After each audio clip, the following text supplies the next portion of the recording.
Boa noite, gente. Bom, antes de mais nada, eu costumo, nessas oportunidades que tenho de estar aqui com vocês, nesse espaço abençoado pelos amigos franciscanos, de compartilhar o quanto é para a gente prazeroso, o quanto é um momento de alegria poder rever os meninos, né? Rever os meninos. Há muitos anos que a gente moreja, caminha nessas estradas que a doutrina dos Espíritos possibilitou caminhar juntos. E é sempre muito, muito, realmente maravilhoso, ótimo, enfim, vários adjetivos poder estar aqui com eles e certamente ter a oportunidade de conversar com vocês. Falar do Livro dos Espíritos e falar de um trecho do Livro dos Espíritos é sempre extremamente complicado por conta da riqueza que essa obra traz, né?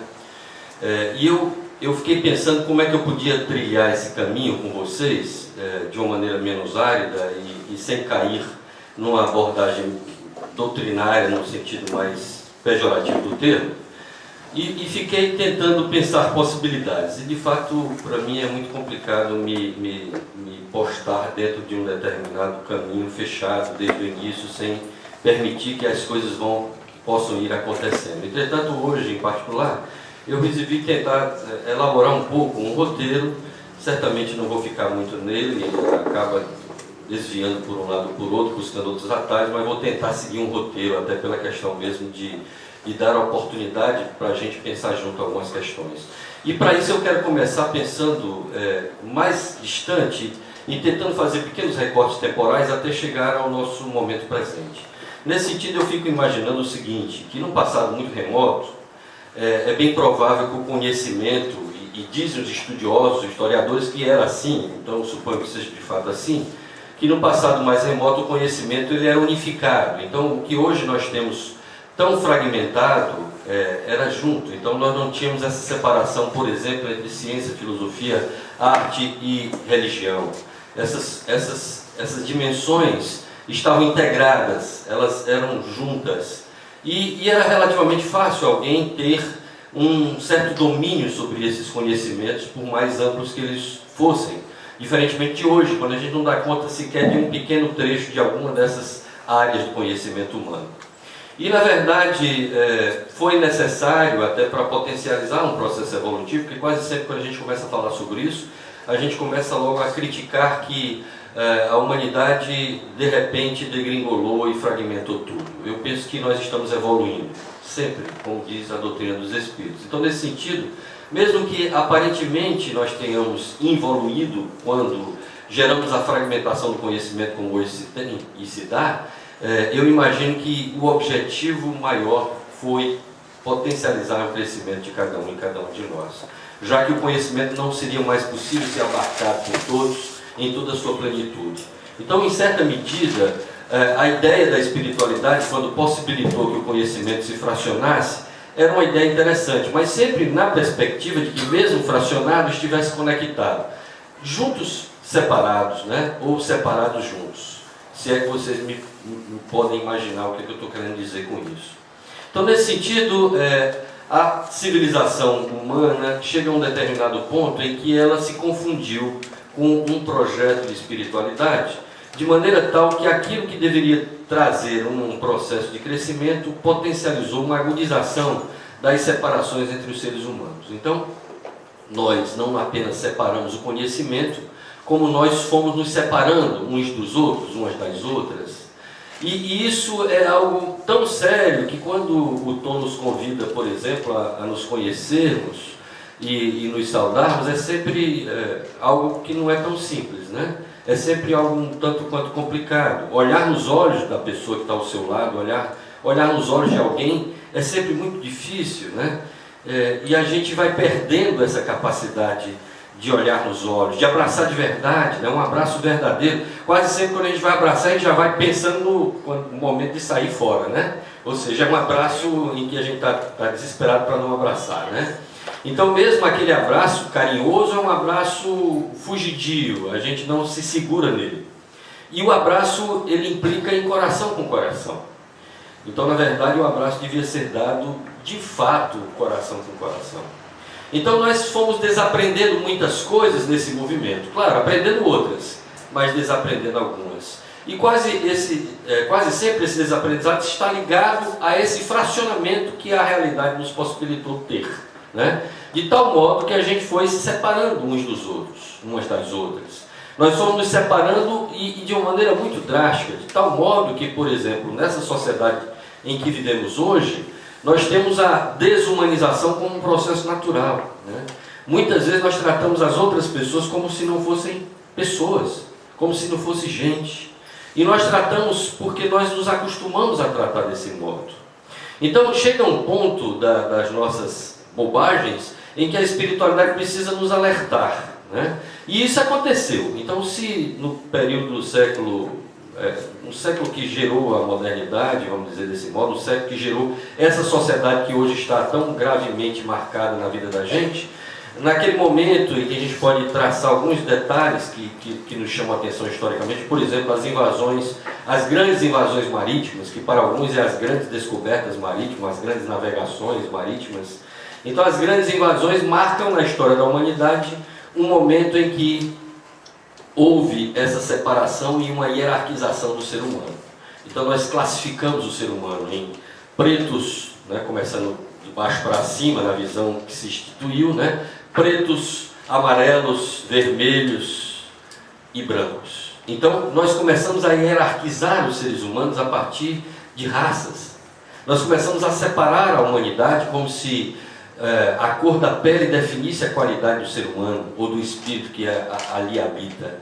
Então começamos a fazer coisas muito estranhas e começamos a definir o que é bom e o que é ruim, inclusive em termos de conhecimento, de tal modo que o conhecimento científico é o conhecimento e os outros conhecimentos passam a ser conhecimento de segunda categoria, né? E dentre esses conhecimentos de segunda, terceira, quarta categoria, nós encontramos a espiritualidade e a religião. Então, se a ciência está numa ponta, a religião está na outra. De tal modo isso foi marcado, que chegou um momento em que a espiritualidade disse: espera aí, a gente precisa chamar a atenção desse povo, esse povo está ficando maluco, né? Então vamos fazer um grande movimento aqui para chamar a atenção. E durante mais ou menos 70 anos, nós vemos acontecer muita coisa interessante. Começando, por exemplo, com o advento da doutrina espírita, o surgimento de novas ciências, como a ecologia, a física quântica.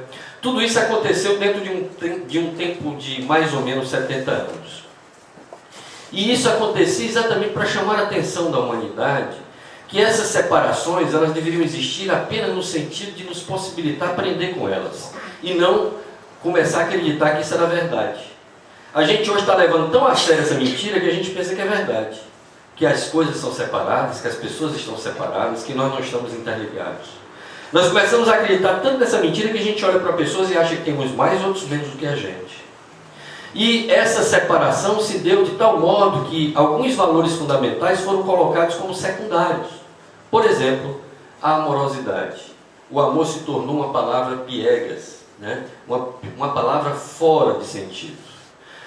A religião se tornou algo de crendices, né? Algo assim inferior, não é o importante. Se você disser que é um cientista, você é uma pessoa valorizada socialmente. Se você disser que é um religioso, hoje a coisa não está tão bem assim para essas pessoas. E a doutrina dos Espíritos, já no primeiro capítulo, fala da aliança entre ciência e religião, ressaltando para a gente a necessidade que nós temos de reequilibrar essas coisas, de reintegrá-las, né? Mas essa reintegração, ela não é uma reintegração que deve acontecer apenas fora de nós, muito embora muitas vezes seja mais fácil começarmos fora de nós, porque a gente aprendeu tanto a olhar para fora e tão pouco para olhar para dentro, que a gente hoje tem dificuldade de fazer isso. E como disse o Jânio, na verdade, esse capítulo do Livro dos Espíritos nos convida a uma questão fundamental: conhecer-nos a nós mesmos. Se você for pesquisar a palavra moral, né, porque quando a gente está falando de tudo isso, a gente está falando de uma hierarquização da sociedade, uma hierarquização do ser humano, uma hierarquização do conhecimento, uma hierarquização que na verdade apenas separa, e separa artificialmente aquilo que não pode ser separado. Nós começamos a observar a necessidade de uma reintegração, e pensar nessa reintegração necessariamente passa por pensarmos nas concepções morais, pensarmos na busca de uma perfeição. Porque efetivamente nós somos imperfeitos. Se alguém aí ainda não descobriu isso, eu acho que é importante começar a pensar seriamente sobre isso. Porque nós não somos perfeitos. Melhor dizendo, nós somos imperfeitos. E a nossa imperfeição, na verdade, pode ser traduzida por inconclusão. E a nossa inconclusão pode nos trazer uma mensagem fundamental, que é a mensagem da esperança. Porque se somos inconclusos, espera-se que busquemos a conclusão. Se somos imperfeitos, predispõe-se que busquemos a perfeição. Então, na verdade, ser imperfeito e ser inconcluso, ao invés de ser algo que nos traga a sensação de incompletude, devia ser pensado como algo que nos mobiliza na direção da completude. Nós somos inconclusos, porém somos inteiros. Nós somos inconclusos, porém completos. A incompletude que nós carregamos como uma sensação está muito mais associada a essa naturalização dos processos fragmentadores que a sociedade moderna trouxe para a gente do que pela realidade dos fatos. Ser inconcluso, portanto, não significa ser incompleto. E como é que nós podemos ser completos se somos inconclusos? Porque nós somos filhos de Deus. Nós trazemos potencialmente tudo isso. Mas precisamos transformar o que é potência em realidade. Daí, então, é preciso começarmos a compreender essas questões de uma maneira muito séria. Hoje eu estava num evento lá da universidade e um colega conversando com a gente contou uma piada, né? Uma piada que ele disse assim, olha, eu fui contar essa piada para um pessoal ali cristão e o pessoal estressou, né? Eu digo, e o que é essa piada? Ele disse assim, eu estava mostrando para um sacerdote de uma determinada religião uma terra que eu estou produzindo, muita coisa bonita, e ele olhou e viu e ficou extremamente admirado com aquele campo verde, cheio de plantio, cheio de coisa bonita, maravilhosa. E aí eu digo, olha que coisa linda que eu pude realizar. E aquele sacerdote olhou para mim e disse assim, você e Deus. Aí eu olhei para ele e disse, mas é porque o senhor não viu antes, quando era só ele. Eu digo, eu vou contar essa hoje. Porque ele disse que estava horrível antes de começar a mexer, né? A gente pode achar estranho essa brincadeira, porque na visão da gente, Deus é perfeito. Isso não impede a perfeição divina. Porque Deus é perfeito, e tão perfeito que Ele convida-nos a nos associarmos a Ele para realizar a sua obra. Então, essa brincadeira, ela é uma brincadeira, mas nos alerta para a seguinte coisa. Muitas vezes o campo parece estéril, muitas vezes a terra parece sem condições de fertilizar, de produzir, porque ela espera por nós. Mas aí entra na questão da perfeição, mas também nos convida a pensar o que significa moral, né? A palavra moral é uma palavra latina para tentar traduzir para os romanos o conceito de ética dos gregos, né? E a palavra moral em latim, ela significa costumes. A palavra ethos, que é a palavra original do grego, ethos, tem um sentido mais profundo do que a palavra moral. Quer dizer, do que a maneira como foi traduzido para o latim a palavra. Porque, na verdade, hoje a gente tenta ampliar o conceito de moral, né? Ampliar esse conceito, tentando incorporar a ideia do ethos grego. A palavra ethos no grego, ela se desdobra em alguns sentidos que lhe completam. Então, quando o grego fala ethos, ele está falando em ethos, no sentido de uma palavra começada com E minúsculo, e ethos no sentido do E maiúsculo. E quando essa palavra é escrita de um modo ou de outro, tem um sentido diferente. Então, o ethos, no sentido do E minúsculo, significa morada, moradia.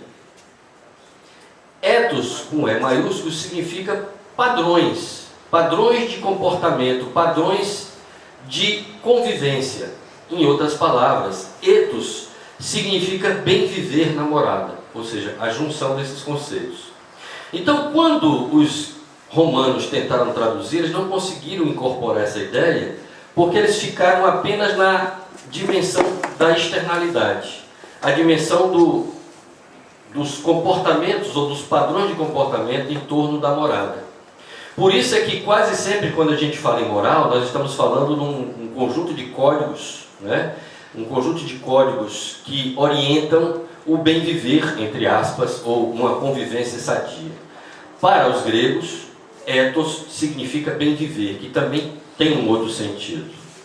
Inclusive, essa palavra bem viver, no sentido grego, tem sido resgatada de saberes ainda mais antigos do que os gregos, que são saberes indígenas dos povos dos Andes.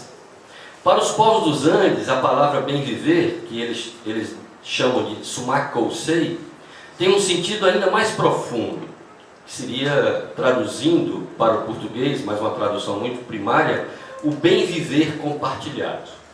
Quando nós pensamos no bem viver compartilhado, quando nós pensamos na questão da morada, quando nós pensamos na questão dos hábitos, nós começamos a pensar outros elementos que normalmente não pensaríamos quando nós falamos em moral. E na verdade é preciso que, para que a gente tenha uma perfeição moral, nós tenhamos uma compreensão mais plena e mais ampla do que significa moral. Nesse sentido, então, se nós pensamos numa moral cristã, uma moral espírita, que é uma moral cristã, e pensamos na perspectiva da perfeição moral, ela necessariamente passa pela dimensão da virtude. E virtude não é padrão de comportamento, não é uma externalidade. Porque a gente pode parecer bom, a gente pode parecer alegre, embora triste. A gente pode parecer gentil, embora grosseiro. Não existem pessoas, inclusive tem um trecho no Evangelho segundo o Espírito muito interessante que comenta de uma determinada situação que diz assim: o verniz do mundo dá a impressão de que essa pessoa é uma pessoa gentil. Entretanto, na intimidade do seu lar, demonstra uma outra posição. Muitas vezes nós somos gentis homens, como dizia Francisco de Assis, no contexto social. E somos extremamente grosseiros, indelicados, até deseducados na convivência íntima. E como é que é possível isso? Porque de fato é preciso entender que para produzir laranja precisa ser laranjeira, como dizia o Bert Hoden, um grande filósofo brasileiro, mundialmente conhecido, muito pouco conhecido no Brasil. E o Hoden, que era um estudioso das religiões comparadas, ele dizia assim: para produzir laranja precisa ser laranjeira, para fazer o bem precisa ser bom. Então, muito mais importante do que fazer o bem descolado ou dissociado do ser bom, é tentar integrar ações do bem na perspectiva de ser bom. É exatamente disso que a gente está falando, quando a gente fala de ethos, e da sua tradução pobre para o latim. Porque na tradução, na verdade, se tornou um procedimento comportamental socialmente aceito.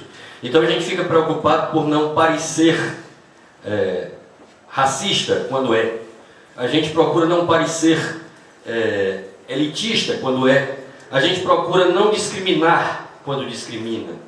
Então a gente faz todo um jogo de palavras sem se aperceber da gravidade das palavras que estão escondidas em nossa alma, né? E a gente precisa começar a desvelar isso. Isso só é desvelável, se é que existe essa palavra, né? Se a gente buscar fazer esse trabalho conosco mesmo.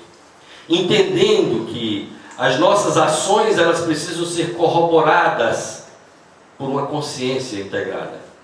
Existe um conceito, que é o conceito de praxis, que é um conceito que se diferencia de prática, porque prática é fazer qualquer coisa, mas praxis implica em reflexão sobre o que se faz.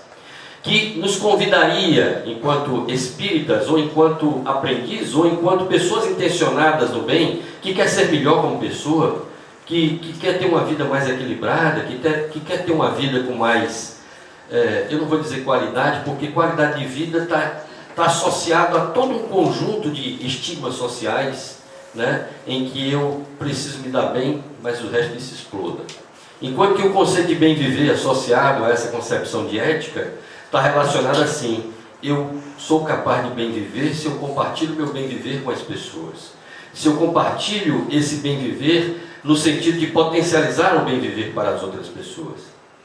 Então é preciso compreender que quando nós pensamos em ética no sentido mais profundo da palavra, ela passa necessariamente por uma postura interior, morada, a nossa morada, não apenas na externalidade, mas estarmos reconhecendo que estamos numa morada e poder cuidar dela desde nós. e poder cuidar das nossas relações, desde as relações para conosco, né? O Jânio, vocês podem ler no blog um conjunto de mensagens interessantes em torno da temática, né? E numa delas ele mostra uma figura, né, em que ele diz assim: se eu não consigo me ver, como é que eu vou conseguir ver o outro? Então nós precisamos aprender a reconhecer as nossas máscaras. Nós precisamos aprender a sermos o que eu tenho de procurar distinguir entre ser ator e ser autor de si mesmo. Porque ser ator é representar papéis que alguém elaborou para a gente. São scripts que nos oferecem e a gente representa papéis. Ser autor de nós mesmos, ser autoras de nós mesmas, implica em assumir essa responsabilidade, em assumir a sua própria história. Nós não somos aqui entes carregados pela história do outro. Nós somos entes capazes de construir a nossa própria jornada. Nós somos capazes de fazer isso. Mas a verdadeira jornada é uma jornada que começa no coração. E caminhar verdadeiramente implica em caminhar com os corações nos pés. Nós precisamos compreender que não basta mais nós ficarmos vivendo fantasias, ilusões, papéis que podem até oferecer-nos temporariamente algum conforto. Eu diria um falso conforto. É muito mais importante começarmos a viver verdadeiramente a nossa vida. E às vezes viver verdadeiramente a nossa vida implica em sair, aliás, às vezes não, na grande maioria das vezes, implica em sair dessa zona de conforto. Implica em assumir a autoria da sua própria vida, e assumir a autoria da nossa própria vida implica em não representar o papel que o outro institui para nós. Às vezes isso é doloroso, às vezes machuca, às vezes até fere, mas se feito de coração e com o coração, certamente vamos adiante. Então precisamos começar a compreender que o convite da espiritualidade hoje, diferentemente do convite que foi feito naquele período, né, 1850 até 1915, foi um período que foi importante mostrar para a gente outras referências, outras lógicas. Hoje nós estamos convidados para compreender que, se queremos um outro mundo, temos que começar dentro de nós. Tem uma frase de um célebre, porém esquecido por mim, pensador do século XX, que diz que a principal mensagem que o século XX deixa para o século XXI é o reconhecimento de que nós somos capazes de transformar o mundo, transformando a nós mesmos. Isso é uma frase muito simples, muito boa. Você já ouviu isso milhares de vezes? Já viram histórias parecidas? Como aquele senhor que com 70 anos começa a dizer que quando o jovem queria transformar o mundo e tentou fazer isso de várias formas, de repente descobriu que só fez isso quando se voltou para mudar a si mesmo, né? Ou como aquele cara que está jogando as estrelas de volta ao mar e o pessoal diz: mas que bobagem, fazendo isso você não está fazendo nada, estou fazendo a diferença para essa que eu estou jogando. Ou aquele outro que entrega o mapa para o filho recorta o mapa e o filho rapidamente junta o mapa e diz: como é que você conseguiu juntar tão rápido e fazer colagem do mapa do mundo? E ele diz: porque atrás tinha um homem, eu mudei o homem, colei o mundo, né? Juntei o homem e juntei o mundo. É isso que a gente está precisando fazer. Se reintegrar em si mesmo. Se reintegrar em si mesma. Se reconhecer nos seus pedaços e fragmentos. Pedaços e fragmentos que nós deixamos jogados, vida a vida, estrada a estrada, passo a passo nesse caminho atual. Porque todas as vezes em que eu agrido, até mesmo por ignorância ou por desconhecimento da nossa capacidade de agredir, muitas vezes eu ofendo, porque não estou atento ao que eu estou fazendo, muitas vezes firo, sem nem me aperceber que estou ferindo, eu estou deixando pedaços de mim pela estrada. Eu estou me fracionando, eu estou me despedaçando. E a gente pode retomar esses pedaços, reintegrá-los hoje. Porque, como disse nesse próprio capítulo, eu preciso entender que eu só sou capaz de perdoar o outro se eu sou capaz de perdoar a mim mesmo. Eu só sou capaz de amar a outra pessoa se eu sou capaz de amar a mim mesmo. Eu só sou capaz de reconhecer o outro se eu sou capaz de reconhecer a mim mesmo. Nós precisamos, e isso é um projeto de urgência, já que nós queremos ter o bilhetinho para quando chegar o trânsito para um novo mundo, a gente precisa começar desde já a fazer essa diferença. Precisamos nos reconsolidar, nos reconstituir, nos reconfigurar, nos reintegrar. E isso implica nessa reintegração com as pessoas que estão ao nosso redor. Compreendendo que a principal virtude que nós precisamos desenvolver é a virtude do amor. E essa virtude do amor, ela implica todas as outras. E quando é perguntado aos Espíritos o que é amar ao próximo, ele diz assim: perdoar as ofensas, indulgência para com as falhas do outro. E sabe por que eles falam do outro quando é para falar da gente? Como é que se ama a si mesmo perdoando e sendo indulgente? Porque nós precisamos reconhecer quase sempre nessa falta de perdão ao outro, a falta de perdão a nós mesmos, aos nossos limites, às nossas fragilidades. Como dizia o Tom, nós precisamos perceber essa sombra, porque essa sombra se constitui de fato desse lado que nós negamos em nós mesmos e que precisa ser retomado e reintegrado. Eu preciso reconhecer em mim o meu orgulho para torná-lo algo que me faz melhor. Eu preciso reconhecer em mim o meu egoísmo, as duas grandes chagas, segundo os Espíritos, que nos prejudicam e impedem a nossa perfeição. E como é que eu posso reconhecer o meu egoísmo e torná-lo algo em meu favor? Quando nós percebemos que o egoísmo é esse empecilho que faz com que não nos encontremos conosco mesmo. Porque ao invés de nos reconhecermos enquanto espíritos imortais, nós estamos construindo uma casa vazia. Nós estamos construindo um espaço sem sentido. Nós estamos aí tentando agrilhoar bens que nós vamos ter que deixar para lá. Ninguém carrega nada quando for desencarnar. Dizia um velho amigo, companheiro Basto, companheiro espírita, já desencarnado há alguns anos, ele dizia assim: não é por acaso que mortalha não tem bolsa e nem caixão gaveta. Não dá para levar nada. E é verdade. Então, a cada dia precisamos aprender o que de fato é essencial. Isso faz a perfeição moral. De aprendermos a carregar conosco o essencial.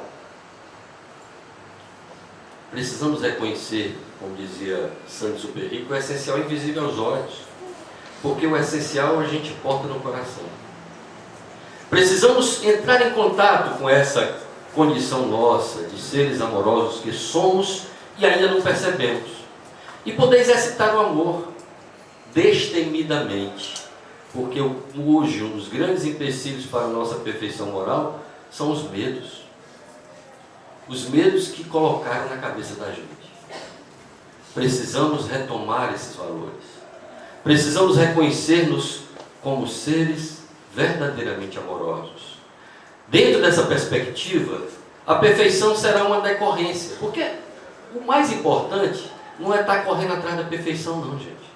O mais importante é viver cada dia como se fosse esse o grande dia.